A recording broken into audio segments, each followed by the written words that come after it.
بسم الله الرحمن الرحيم الحمد لله رب العالمين والصلاة والسلام على سيد الأنبياء والمرسلين أما بعد فأستعيذ بالله من الشيطان الرجيم بسم الله الرحمن الرحيم السلام علیکم ورحمۃ اللہ وبرکاتہ۔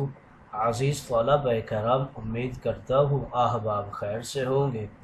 انشاءاللہ آج ہم مشکوٰۃ المصابیح کے درس نمبر 238 میں باب الشفقۃ والرحمۃ علی الخلق فصل اول سے حدیث نمبر 4947 سے لے کر 4951 تک پڑھنے کی سعادت حاصل کریں گے۔ آج کے درس میں ان احادیث مقدسہ کا ترجمہ ہوگا اور ساتھ ساتھ ان احادیث مبارکہ کی توضیح و تشریح کرنے کی سعادت حاصل کریں گے۔ تو آئیے طلبہ کرام بلا تاخیر بڑھتے ہیں اپنے آج کے درس کی طرف۔ بسم اللہ الرحمن الرحیم۔ باب الشفقۃ والرحمۃ علی الخلق، مخلوق خدا پر شفقت و رحمت کا یہ بیان ہے۔ رب تعالیٰ نے ارشاد مقدس فرمایا انما المؤمنون اخوہ فاصلحوا بین اخویکم۔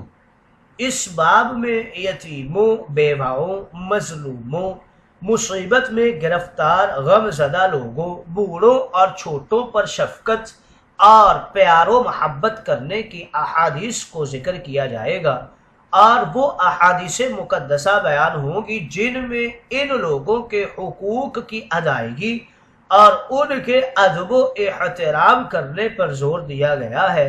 بچیوں کی پرورش کی فضیلت بیان کی گئی ہے۔ اسی طرح ان احادیث میں دنیا بھر کے مظلوموں اور بے سہارا مسلمانوں کی مدد کا حکم دیا گیا ہے۔ دنیا بھر کے مسلمانوں کو آپس میں بھائی بھائی بتایا گیا ہے اور ایک دستاویزی معاہدہ کرایا گیا ہے کہ مسلمان آپس میں جسد واحد کی طرح ہے۔ ان کا ہر فرد ایک دوسرے کے لیے معاون و مددگار ہونا چاہیے، ورنہ وہ مسلمان کہلانے کے مستحق نہیں ہوں گے۔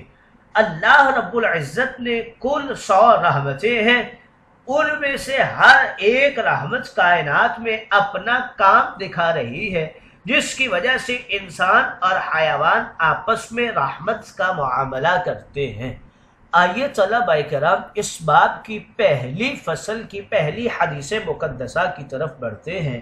حضرت جریر بن عبداللہ البجلی رضی اللہ تعالی عنہ راوی ہے۔ وعن جریر بن عبداللہ قال قال رسول اللہ صلی اللہ علیہ وسلم لا يرحم اللہ من لا يرحم الناس، متفق علیہ۔ حضرت جریر ابن عبداللہ البجلی رضی اللہ تعالی عنہ راوی ہیں جنہیں یوسف امت بھی کہا جاتا ہے۔ آپ کہتے ہیں کہ رسول کریم رؤوف الرحیم، تاجدار انبیاء، حبیب کبریاء، رسول مہربان نے ارشاد مقدس و مطہر فرمایا اللہ تعالیٰ اس شخص پر رحم نہیں کرتا، یعنی اس شخص کو اپنی خاص اور کامل رحمت کا مستحق نہیں بناتا جو لوگوں پر رحم نہیں کرتا۔ یہ بخاری و مسلم کی روایت ہے۔ گویا اس حدیث مقدسہ میں اس بات کی طرف اشارہ ہے جو شخص لوگوں پر رحم نہیں کرتا وہ اللہ کی رحمت و محبت کا مستحق نہیں ہے۔ اگلی حدیث مقدسہ ام المومنین حضرت عائشہ رضی اللہ تعالی عنہا راویہ ہیں۔ وعن عائشہ قالت جاء اعرابی الى النبی صلی اللہ علیہ وسلم فقال اتقبلون الصبیان فما نقبلوهم فقال النبي صلى الله عليه وسلم او املك لك ان نزع الله من قلبك الرحمة، متفق علیہ۔ حضرت عائشہ ام المومنین والمومنات رضی اللہ تعالی عنہا آپ راویہ ہیں، کہتی ہیں کہ ایک دن نبی کریم کی خدمت میں ایک دیہاتی حاضر ہوا اور جب اس نے صحابہ کرام کو دیکھا کہ وہ بچوں کو چومتے اور پیار کرتے ہیں تو کہنے لگا کہ کیا تم لوگ بچوں کو چومتے ہو؟ ہم تو بچوں کو نہیں چومتے۔ نبی کریم رؤوف الرحیم تاجدار انبیاء حبیب مہرباں رسول کبریاء نے اس کی یہ بات سن کر فرمایا کیا میں اس بات پر قادر ہو سکتا ہوں کہ اللہ تعالیٰ نے تمہارے دل میں سے جس رحم و شفقت کو نکال لیا ہے اس کو روک دوں؟ یہ بخاری و مسلم کی روایت ہے۔ گویا اس حدیث مقدسہ میں بچوں کو پیار کرنے کی فضیلت کی طرف اشارہ ہے۔ اگلی حدیث مقدسہ کی طرف بڑھتے ہیں۔ حضرت عائشہ ام المومنین والمومنات آپ ہی راویہ ہے۔ وعنها قالت جاءتنی امرأة ومعها ابنتان لها تسألني فلم تجد عندي غير تمرة واحدة فأعطيتها إياها فكسمتها بين ابنتيها ولم تأكل منها ثم قامت فخرجت فدخل النبي صلى الله عليه وسلم فحدثته فقال من ابتلي من هذه البنات بشيء فأحسن إليهن كن له سترا من النار متفق علیہ۔ حضرت عائشہ ام المومنین والمومنات رضی اللہ تعالی عنہا آپ راویہ ہیں، کہتی ہیں کہ ایک دن میرے پاس ایک عورت آئی، اس کے ساتھ اس کی 2 بچیاں بھی تھی۔ اس نے مجھ سے سوال کیا یعنی کچھ مانگا، لیکن اس کو میرے پاس ایک کھجور کے علاوہ کچھ بھی نہ مل سکا، چنانچہ میں نے اس کو وہی ایک کھجور دے دی۔ اس نے کھجور کو آدھا آدھا اپنی 2 بچیوں میں بانٹ دیا اور خود اس میں سے کچھ نہیں کھایا، اور پھر وہ اٹھی اور باہر چلی گئی۔ اتنے میں نبی کریم رؤوف الرحیم تاجدار انبیاء رسول مہرباں حبیب کبریاء صلی اللہ علیہ وسلم آپ گھر تشریف لائے۔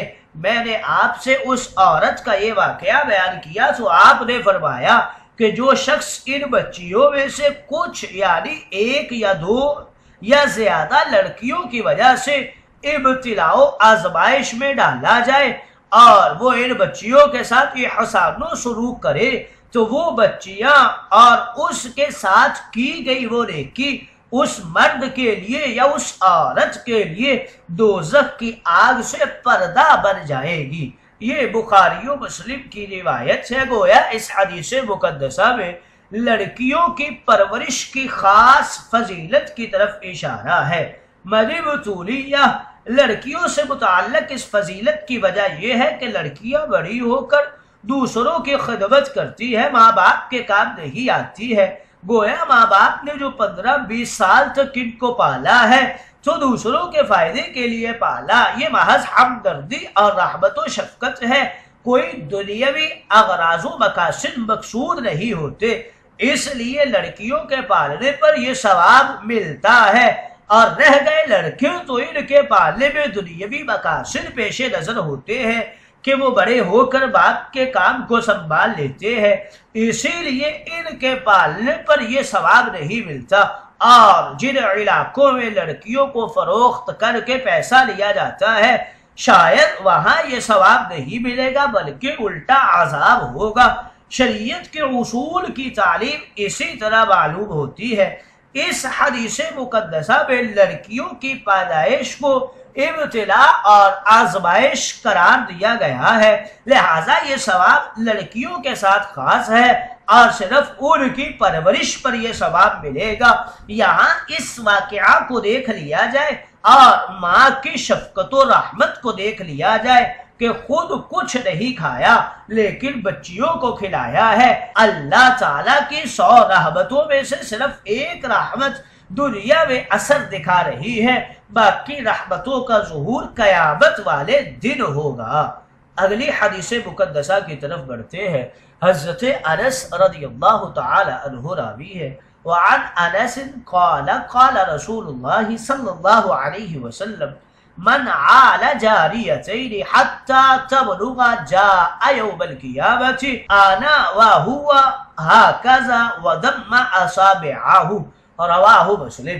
حضرت انس رضی اللہ تعالی عنہ راوی ہے، روایت کرتے ہیں کہ بے شک رسول کریم رؤوف الرحیم تاجدار انبیاء حبیب کبریا رسول مہربان، آپ نے ارشاد مقدس فرمایا جو شخص 2 بچیوں کی پرورش اور دیکھ بھال کرے یہاں تک کہ وہ بلوغ کی حد تک پہنچ جائے تو وہ شخص قیامت کے روز اس طرح آئے گا کہ میں اور وہ اس طرح ایک دوسرے کے قریب ہوں گے۔ یہ کہہ کر آپ نے اپنی انگلیوں کو ملا کر رکھ دیا۔ یہ مسلم شریف کی روایت ہے۔ اگلی حدیث مقدسہ حضرت ابو ہریرہ رضی اللہ تعالی عنہ راوی ہے، وعن ابی ہریرہ قال قال رسول اللہ صلی اللہ علیہ وسلم الساعی علی الارملۃ والمسکین کالساعی فی سبیل اللہ واحسبوہ قال کالقائم لا یفطر وکالسائم لا یفطر، متفق علیہ۔ حضرت ابو ہریرہ رضی اللہ تعالی عنہ راوی ہے، کہتے ہیں کہ رسول کریم رؤوف الرحیم صلی اللہ علیہ وسلم آپ نے ارشاد مقدس فرمایا بیوہ عورت اور مسکین کی خبر گیری کرنے والا اس شخص کی مانند ہے جو خدا کی راہ میں سعی کرے، یعنی جو شخص بیوہ عورت اور مسکین کی دیکھ بھال اور خبر گیری کرتا ہے اور ان کی ضروریات کو پورا کر کے ان کے ساتھ حسن سلوک کرتا ہے تو اس کا ثواب اس ثواب کے برابر ہے جو خدا کی راہ میں جہاد اور حج کرنے والے کو ملتا ہے۔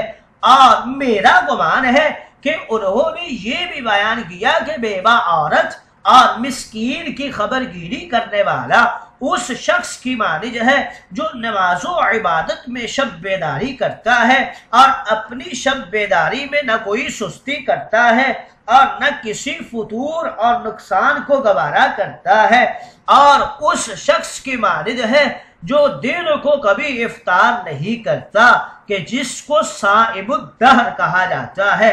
یہ بخاری و مسلم کی روایت ہے۔ گویا بیوہ اور مسکین کی خدمت کی فضیلت کو اس حدیث مقدسہ میں ذکر کیا گیا ہے۔